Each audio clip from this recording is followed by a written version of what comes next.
그리고 세상은 이해성이 있는 거거든요. 그래서 이게 이제 문제가 발생합니다. 그래서 이제 이 두 개를 떨구고 나오는 게 정신적인 측면을 강조한 게 이데아 절대정신, 이 물질, 생명의 측면을 강조한 게 유물 진화론 같습니다. 조금씩 세련돼 가요. 조금씩. 이게 인류의 문명에 세련되기도 하고 한 개인의 세련이 똑같아요. 이게 둘이 아니에요. 어느 시절에는 이런 것이 없었는데 시대가 발달하면서 이거 나왔다, 저는 그렇게 보지 않습니다. 동시대에 다 있었는데 이게 주류였을 뿐이다. 이렇게 봅니다. 거의 타당할 겁니다, 아마. 나중에 마음에 대해서 설명하면 그럴 수밖에 없어요, 구조가. 주역은 큰 판을 봐요. 그렇게 했을 때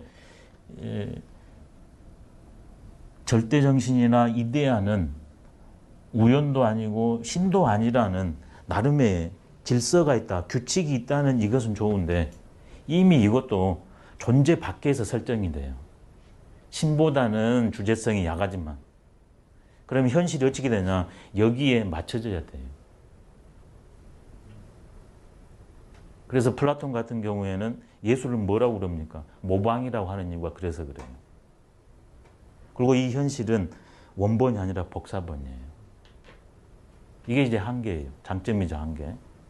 우연과 신은 극복했는데 단점이 그런 것이 생겨요. 이것을 이제 하나 더 떨고 가지고 말 그대로 약동하는, 살아 움직이는, 요걸로 하면 물질, 유물, 진화가 나오는 것 같아요. 이게 모든 것은 살아있는 존재들의 관계 맺기다. 여기에 의해서 결정나는 것이지 미리 정해진 건 없다. 이거 아주 좋습니다. 정해진 건 없는데 어떻게 관계 맺기에 의해서 판이 벌어진다. 근데 이게 단점이 있습니다. 유물과 진화의 단점은 뭐냐면 갈등 구조라는 겁니다. 그래서 이것이 계속 하나 정리되면 또 갈등이요, 또 갈등이요. 계속 모순 구조로 흘러가는 단점이 있어요. 그게 다 아시는 것처럼 개인으로 하면 생존 경쟁, 그걸 구체적으로 나타낸 게 약육강식. 그게 사회적으로 가버린 게 사회제국주의잖아요. 이런 단점이 있어요. 모든 건 다 음양이니까 하나는 양면성이 있기 때문에 딱 드러나면 전부 한계가 있는 겁니다. 그럼 이제는 연기법입니다. 지금 우리는 주역 시간이니까 주역을 제일 나중에 해야 되겠죠. 연기법에서는 이런 걸 전부 다 싹 닦고 나왔고 진화론과 같이 가는 결이 있습니다. 근데 여기에서는 훨씬 더 상생적이에요. 연기법은. 근데 연기법은 상대적으로 단점은 뭐냐면 모든 것이 관계에 의해서 벌어진다 해서 요 제일 위의 것이 부정이 돼요. 실체가 부정하게 됩니다. 그래서 불교를 잘못하면 허무주의에 빠진 이유, 상대주의에 빠진 이유예요. 충분히 이론상으로 극복이 되게 되어 있거든요. 근데 많은 분들이 상대와 허무주의에 빠져요. 왜? 이것을 설정을 안 하기 때문에. 근데 설정을 안 해도 세상이 설명이 돼요. 근데 거기까지 가려면 고등사유해야 돼요. 연기법의 장단점인 것 같습니다. 이번엔 주역의 생성론입니다. 주역도 역시 마찬가지로 모든 것은 생명현상이고 이것들은 관계에 의해서 된다. 그리고 이 존재들은 근원 생명에 의해서 존재하는 생명체다. 그래서 이 생명이 주역에서는 상정이 됩니다. 근데 연기법에서는 이게 약이에요. 그리고 이것들끼리 관계가 더 강조가 돼요. 그게 다른 점이에요. 그러니까 주역은 이 생명의 원리, 생명 이것이 절대적으로 근거에 자리 잡습니다. 그래가지고 이것이 어떻게 움직이냐에 따라가지고 존재했다가다, 유지했다가 쓰러지기도 하는, 그리고 마지막에는 궁극 생명으로 돌아가기 때문에 절대 긍정 화해의 세계예요. 이것도 역시 단점이 있습니다. 뛰어난 분들은 다른 것의 단점만이 아니라 자기의 단점을 제일 잘합니다. 근데 뛰어나지 않은 분들은 자기의 장점만 합니다. 단점을 몰라요. 주역의 단점은 뭘까요? 심각한 단점이 있어요. 다른 것이 단점이 있는 것처럼.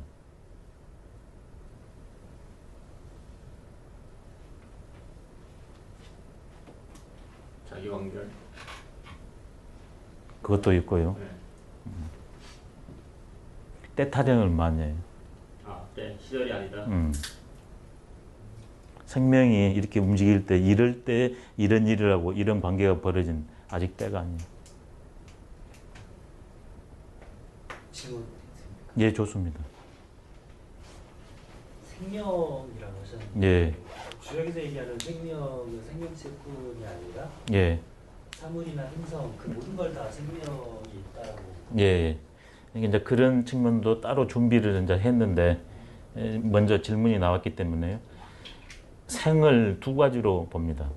주역 원문으로 말하면 주역 원문은 두 가지로 되어 있거든요.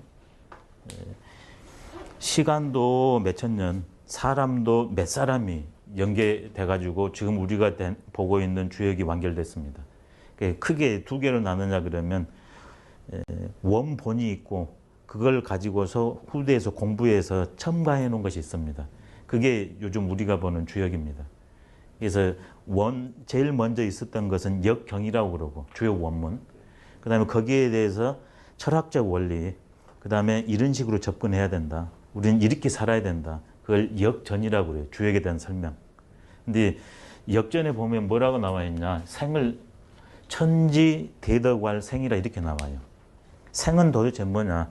하늘과 땅의 가장 큰 본래적 모습 생이다. 그래서 이때 천지 대덕활에서 천지는 상천하지가 아니에요. 생명 그 자체예요. 근데 그 생명은 양대 기능을 갖고 있다는 겁니다. 그것을 양적인 측면을 천이라고 그러고 음적인 측면을 지라고 그럽니다. 한 생명인데 한 생명이 우리들은 요거는 다 생명체입니다. 생명이 일시적으로 몸화됐다. 이게 생명체예요. 생명은 온 전체고 생명체는 그것이 순간적으로 이렇게 몸화된 거예요. 생명체. 그러냐 그러면 모든 게 다 생명체예요. 어떤 것은 생명 작용이 더 활성화되어 있고 어떤 것은 생명 활동이 더 느슨하고 천천히 되는 겁니다. 자, 19세기에 이제 생물학, 비약적으로 서구에서 발달하죠. 그때 생명을 뭘로 규정했습니까? 어디까지 규정했습니까? 근데 지금은 어디까지 규정합니까? 동양으로 계속 주역 사유로 계속 같이 와요. 모든 건 살아있어요. 자, 이게 우리 눈으로 보면 어떻습니까? 생명체입니까? 일반적으로 우리가 생각하는 생명체는 자기를 닮은 것을 생산해낼 수 있다. 이게 생명의 기준이었죠, 일반적으로. 자, 근데 여기에 지금 안에 어떻습니까? 무수한. 이거 보면 이건 무생물이잖아요.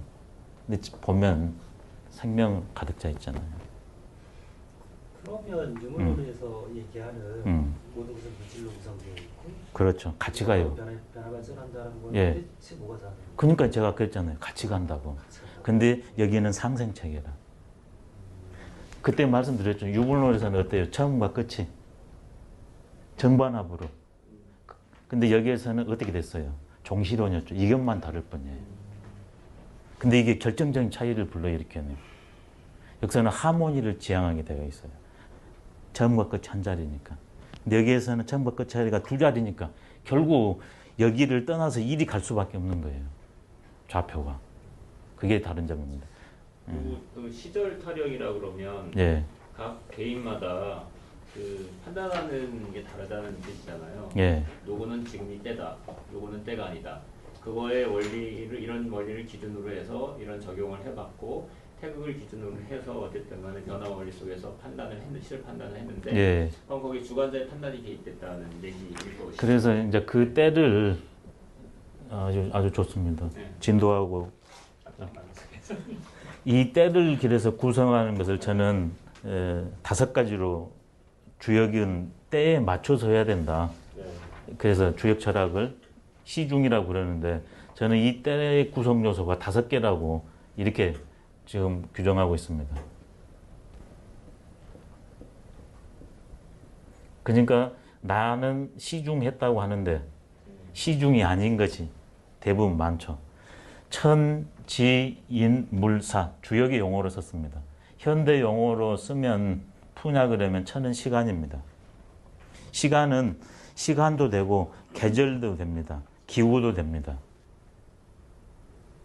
이 3개예요. 시간, 계절, 기후. 그럼 인간으로 하면 또 그 시간을 나눌 수도 있겠죠. 어린 시절이다, 장년이다, 노년이다 이렇게 나눌 수 있겠죠. 활동기다, 주춤하는 기다 이게 다 들어갈 수 있겠죠. 그게 시예요. 천시. 자, 이번엔 지는 뭐냐? 공간입니다. 시간과 공간. 공간도 우주 공간이 있고 태양 공간이 있고 지구 공간이 있고 대한민국 공간, 아니 동양 공간, 대한민국, 서울, 서울에서 여가 뭔 겁니까? 서초구. 서초구 중에서 동신빌딩. 동신빌딩 중에서 045 공간 다릅니다. 그러니까 045만 본 거다고 이런 식으로 전체 보는 거하고 하늘과 땅 차이예요. 그 다음에 인이라는 것은 나와 똑같은 사람들의 관계입니다. 지금 여기에서 우리가 이렇게 구성되니까 이런 식의 강의가 진행되지 구성 인원이 다르다. 그러면 패턴이 다르게 됩니다. 이는 나와 똑같은 사람들을 말해요.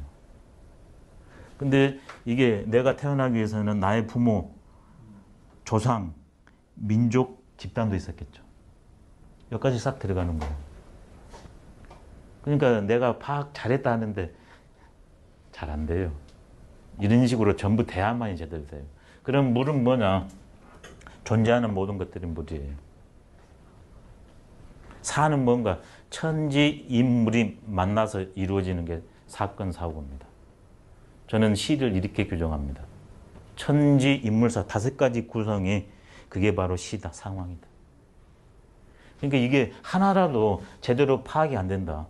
파악이 됐다고 해도 모든 게 변하잖아요.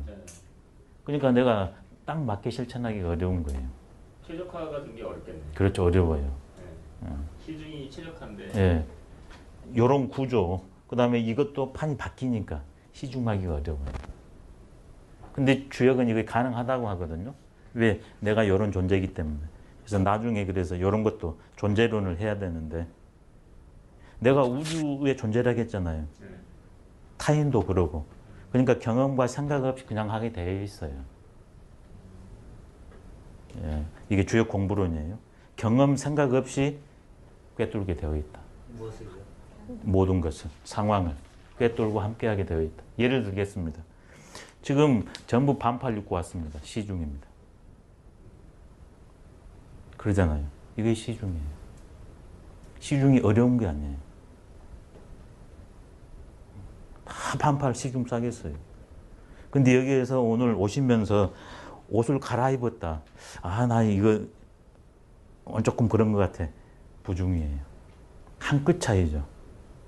시중이 훨씬 쉬워요. 시중이 쉽네요. 훨씬 쉬워. 조건이 명확하니까. 훨씬 쉬워요. 네.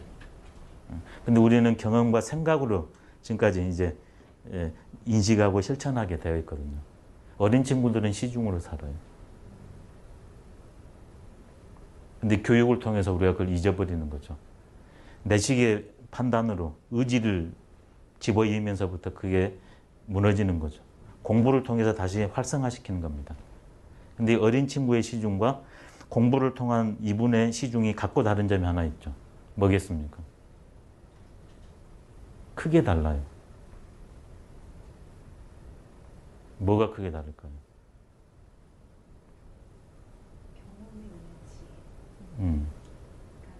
예. 그러니까 이 친구는 어떻게 해요? 분별 없이 딱 그렇게 하는 거거든요. 그러니까 전수할 수 있을까요? 없을까요? 근데 여기는 어때요? 분별이 있는 것이거든요. 그래서 전수할 수 있어요. 지속할 수 있어요. 설명할 수 있어요. 다릅니다. 각고 다름이 있어요. 근데 하나는 또 한 가지 측면은 그 규칙을 적용한다고 했을 때 예, 그 규칙에 대한 인지 상태가 다를 수가 있겠다 하는 부분. 당연하죠. 예. 네. 하나는 뭐 주관적이고이라고 하면 한쪽 측면에서는 A라는 어르신은 지금 때다, B라는 어르신은 아니다라고 했을 때 이분들의 사유나 경험이 다를 수가 있는데 또 같은 또 대한민국 내에서도 또 다를 수가 있는데 또 같은 부분이 많음에도 불구하고 그렇다면 나는 이런 규칙을 적용했어 할 때 어떤 계를 제시하는데 다른 분도 계를 제시할 때 이게 충돌될 수 있는 그렇죠. 부분은 많이 있잖아요. 예. 그러니까 규칙에 대한 판단 능력은 그게 차이가 많이 있어요. 그러니까 이 두 가지를 알아야 됩니다. 네. 이것은 이제 외재적인 측면이라고 개념을 짓고 네. 이건 내재적인, 이건 납니다. 이건 세상입니다. 주역은 이걸 천이라고 하는데요. 이걸 인이라고 그러고 이 두 가지를 알아야 됩니다. 이게 이제 서양 철학을 하면 존재론입니다. 그래서 주역은 기본적으로 나를 세 측면으로 접근합니다. 성기형, 이것은 성리학적 용어를 쓴 겁니다. 외재 대상을 설명했을 때는 아까 선생님이 말씀한 것처럼 천지인 구조를 씁니다. 바로 천지가 나잖아요. 그러니까 나한테는 천지가 들어있는 거거든요. 그러니까 이 천이 그대로 오면 이게 본성입니다. 지가 나한테 들어온 게 기, 요즘 말로 하면 의식입니다. 그 다음에 이것이 둘이 만나가지고 내가 형성됐잖아요. 이게 몸이에요. 이 성은 온 존재가 다 같아요. 시간, 공간, 성별, 배우건 못 배우건, 권력이 있건 없건 다 같아요.